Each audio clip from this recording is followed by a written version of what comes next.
So a couple months back, I had done a video on the soundtrack for the movie The Crow, and I had also done a video on the band Helmet as well. Now, one thing a lot of people in the comments section asked for was a video on the making of the soundtrack to the movie Judgement Night. So here we are.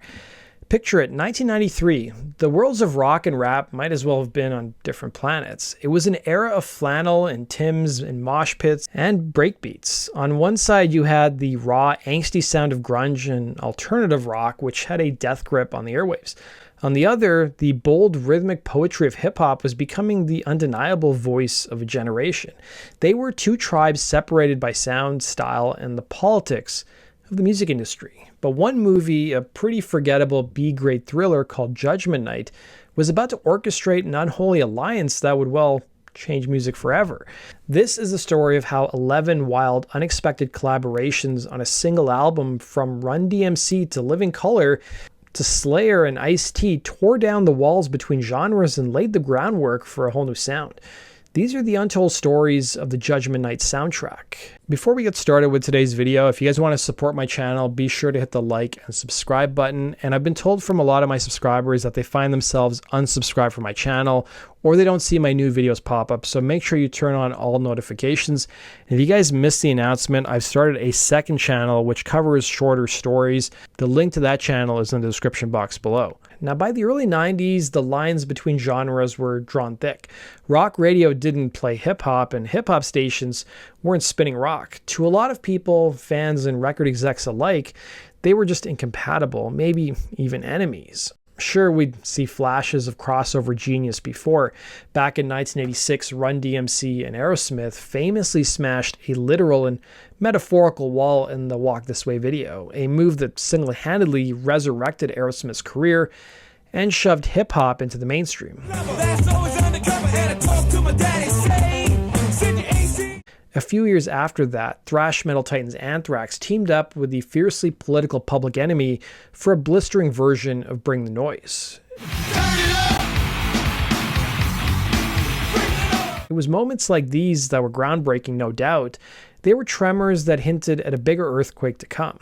But they were just one-offs, singles that felt more like a novelty act than the start of a real movement. Nobody had dared to try this on a scale of a full album to make a complete artistic statement where the fusion was the main event. It was just, seen as too risky. The fan bases were supposedly too different. The artists were too far apart. Rock was all about live bands, screaming guitars, and big hooks. Hip-hop was built on samples, breakbeats, and the flow of the MC. That was the challenge, and the guy who decided to take it on was an A&R exec and artist manager named Happy Walters. Walters, who was in his early 20s at the time, was deep in both scenes, managing hip-hop acts like Cypress Hill and House of Pain through his Soul Assassins crew, but he also had serious cred in the rock world. So when he was hired to put together the soundtrack for the Emilio Estevez and Cuba Gooding Jr. thriller Judgement Night, he saw his chance. Instead of just picking a bunch of existing songs, he pitched a pretty wild idea. What if every single track was an original, a brand new collaboration between a major rock act and a major hip-hop artist? It would be like combining a who's who of MTV programs Alternative Nation, Headbangers Ball, and Yo MTV Raps. Walters told Rolling Stone that he attended Lollapalooza in 1992, a tour that saw Pearl Jam and Cypress Hill as part of the same bill. He told the magazine, "I think I once saw Cypress Hill open for Pearl Jam. That gave me the opening to really be able to try to put this together. Be Real and Sen, they were really into it because Sen Dog was more of a rock guy anyway." It was a concept that meant convincing a bunch of artists, many who were at the absolute peak of their fame, to step out of their comfort zone. It meant asking rock bands to jam over loop beats and rappers to perform over raw, unpredictable live instruments, a first for many of them. The potential for it to be a train wreck was massive, and yet one by one the artists said yes, pulled in by how audacious the whole thing was. While earlier collabs had cracked the door open, Happy Walters and the Judgement Night soundtrack were about to kick it off its hinges. Walters remarked how most of the managers' response was positive, while others thought the idea was crazy. So for the managers who doubted him, he had to end up bribing them with Rolex watches. Of the groups supportive of the idea, it included Sonic Youth, Helmet, Faith No More, and Walters also wanted to get Ministry, but the band was busy at the time. He also asked Nirvana to take part as well as Metallica, but both said no. Yet somehow years later, Metallica was cool with doing the whole Lou Reed collaboration. Walters admitted that Kurt Cobain was not into the idea, but the other two members of Nirvana were. Public Enemy was also asked to take part, but they declined. The heart of the Judgement Night project wasn't just about smashing two genres together. It was about curating chaos. It was about finding the right pairings, the specific chemistries that could spark something totally new. The album's 11 songs showcased a brilliant blend of styles, with each track carrying its own unique story. Maybe the most symbolic track on the record was Me, Myself, and My Microphone, which brought together the Godfathers, Run DMC, and the genre-bending rock band Living Colour.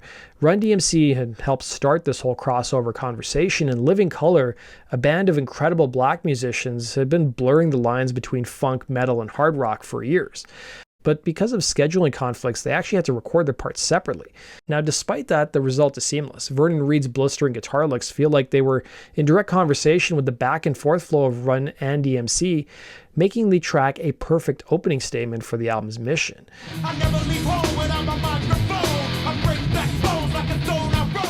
But if the opening track was the mission statement, then the lead single was an all-out war. For a lot of people, Just Another Victim by Helmet and House of Pain was their first taste of the project's brutal power. Helmet, the New York alt-metal band known for their punishing drop-tune riffs, and House of Pain, the Irish-American hip-hop crew, were a perfect storm of raw street-level energy. They worked closely in the studio, and you can hear it.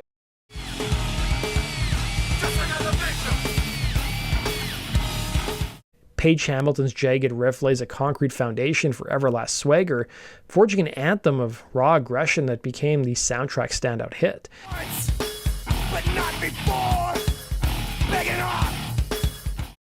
That raw energy became a running theme, and no pairing embodied it more than the title track, Judgement Night. Performed by Brooklyn's Biohazard and Queen's Onyx, both groups were known for their relentless in-your-face intensity. The track is a pressure cooker of sound. It's pure chaotic energy, a sonic riot that captured the film's theme of a night gone horribly wrong.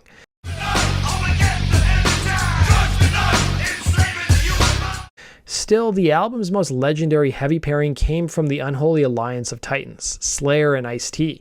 Slayer was one of the thrash metal big four, absolute icons of extreme. Ice-T, his band Body Count had sparked a national firestorm just 1 year before with their controversial song Cop Killer. Now, side note, guys, I've done a whole video on this controversy. It's the most detailed video on YouTube about it. The link is down below. Their track Disorder was a stroke of genius. Instead of a new song, they mashed up 3 classic tracks by the British punk band The Exploited. But they didn't just cover them. They rewrote the lyrics to speak to the social unrest exploding across America, especially in the wake of the Rodney King verdict and the LA riots.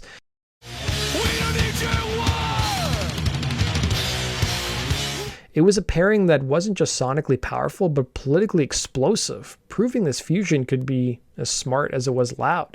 The album's heavier side got another boost when Faith No More teamed up with the Samoan hip-hop family Booyah Tribe. According to Mike Patton of Faith No More, originally they worked up a version of the Samoan national anthem, with Patton telling Rolling Stone, I was like, yeah, let's not do rock rap, let's do something else. We worked the whole thing up and we played it for them, and they just laughed. They literally laughed in our faces. Instead, they ended up jamming together, and the end result was Another Body Murdered. The track is a dark, churning monster that perfectly captured the experimental anything goes vibe of both groups. And if they live, it's just another body murdered, another body murdered. Mudhoney was also involved in the soundtrack, originally wanting to work with Cypress Hill, but they were already spoken for contributing to 2 songs on the album. They ended up collaborating with fellow Seattle artist Sir Mix-a-Lot. Mama, freak mama. But the thing that makes the Judgement Night soundtrack a true classic, and not just a weird footnote in music history, is that it wasn't only about pairing aggressive rock with aggressive rap. The project's real genius was its willingness to basically explore the full spectrum of both genres, which led to some of the most wonderfully weird pairings you could imagine. Nowhere is that clearer than on Fallen, the team-up between Scottish power pop sweethearts Teenage Fan Club and the famously eclectic hip-hop trio De La Soul. On paper, this pairing makes zero sense. Teenage Fan Club was all about sunny harmonies and jangly guitars, while De La Soul was known for their psychedelic, sample-heavy hip-hop. And yet the result is one of the most beautiful and moving tracks on the entire record. The song, which cleverly samples Tom Petty's Free Fallin', is a melancholy and soulful track about failure and resilience. It proved the rock-rap hybrid didn't have to be angry. It could be introspective, melodic, and simply gorgeous.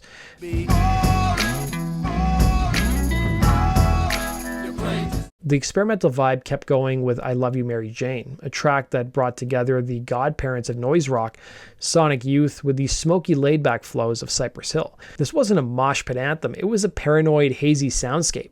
Thurston Moore and Lee Ronaldo's dissonant guitars created an unsettling vibe for Be Real and Sendog's ode to marijuana, creating a track that feels more like a fever dream than a song. It was a testament to the project's artistic vision, letting two of the most unique bands in the world meet on their own strange, wonderful terms. Another moment of unexpected magic came from Dinosaur Jr. and Del the Funky Homo Sapien on Missing Link. Dinosaur Jr. frontman Jay Mascis was known for his sleepy vocal delivery and face-melting guitar solos, while Del, a rising star from the Hieroglyphics crew, famous for his complex futuristic rhymes, the creative process for the track actually left a big mark on Del. He said in interviews that he was blown away watching Jay Mascis, who played almost every instrument on the track himself. Del credited the experience with inspiring him to dive deeper into music theory and musicianship, proving that the influence of these two collabs went both ways.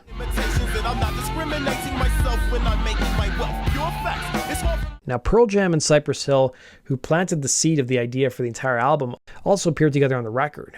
But Eddie Vedder never showed up for the session, and the band's manager, Kelly Curtis, wasn't a fan of the idea. It was guitarist Stone Gossard who pushed for the band to partake in the project.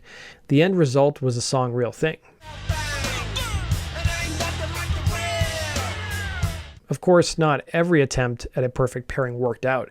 In one of the greatest what-ifs of the 90s, a collaboration was attempted between two of the era's most powerful and thoughtful bands, Tool and Rage Against the Machine. The idea of Maynard James Keenan's soaring vocals and Zach De La Rocha's fiery rhymes on the same track is the stuff of legend, but according to reports, the bands worked on a song and just weren't happy with how it turned out, so it was scrapped. While it's a bummer for fans, that decision says a lot about the high standards of the project. This wasn't a cash grab. If a track didn't work, it didn't make the cut. On September 14, 1993, the Judgement Night soundtrack was unleashed.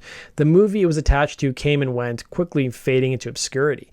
But the soundtrack was a different story. It hit like a seismic event, earning critical acclaim, and it also had some commercial success, climbing to number 17 on the Billboard 200 and eventually going gold. It proved there was a real hungry audience for this kind of genre-mashing experiment. The immediate impact was huge, but the album's true importance is in its long-term legacy. The Judgement Night soundtrack didn't just predict the future, it created the blueprint for it. It became a primary influence for the wave of rap rock and nu metal that would dominate in the late 90s and early 2000s. Bands like Korn, Limp Bizkit, and Linkin Park, who built their entire sound on fusing heavy riffs with hip-hop vocals, owe a massive debt to the trail blazed by these 11 collaborations. Judgement Night legitimized the sound, turning it from a novelty into an explosive new subgenre, and showing a generation of young musicians that the old rules were gone. While none of the singles appeared to have charted in the States, they had more luck overseas in both Europe and Australia. The movie was a box office flop. Despite its wide release across more than 1,500 theaters and an opening weekend gross of approximately $4.1 million, the movie only managed to earn a total domestic gross of around $12.5 million. This performance fell significantly short of its estimated production budget, which had been cited to be between $21 to $30 million. House of Pain frontman Everlast, who actually had a minor role in the movie, has described the film as, and I quote, a piece of and the most ridiculous movie ever. Despite going gold, Walters admitted to Rolling Stone that MTV was no help in promoting the album, telling the magazine MTV wasn't that supportive of the record and they didn't want to use movie footage, and then the movie didn't do well. The movie opened and closed really quickly, if you remember. He'd recall having meetings with the execs at MTV about how kids on the street were loving the album, and MTV simply responded by saying, "Yeah, okay, Nirvana's doing an acoustic show for us, thanks." Now, inspired by the soundtrack's success, other soundtracks tried to catch the same lightning in a bottle. Walters worked on future film soundtracks, including 1997's Spawn. For that film, they tried to replicate the success, pairing rock and electronic acts for the film's soundtrack. Decades later, the album is revered as a cult classic and landmark achievement, and it stands as proof of what can happen when artists are willing to tear down the creative walls. The unholy alliance it forged was more than just a marketing gimmick, it was a genuine artistic movement. It was brief and a brilliant moment where musicians from two separate worlds came together, not for a paycheck, but out of mutual respect and a shared desire to create something that was loud, new, and unforgettable. The Judgement Night soundtrack was both strange and groundbreaking, pushing musical boundaries before the mainstream caught up. Many of the artists involved went on to explore new genres. Cypress Hill later leaned into metal with their 2000 album Skull and Bones, and Be Real credited the soundtrack experience for preparing him to join Prophets of Rage. After House of Pain disbanded, Everlast reinvented himself as a rock musician, a story I've actually covered quite extensively on my channel. The link to that video is down below. Del the Funky Homo Sapien found wider recognition through his feature on the Gorillaz at Clint Eastwood. That brings us to the end of today's video, guys. Thanks for watching. We'll see you again on Rock and Roll True Stories. Take care.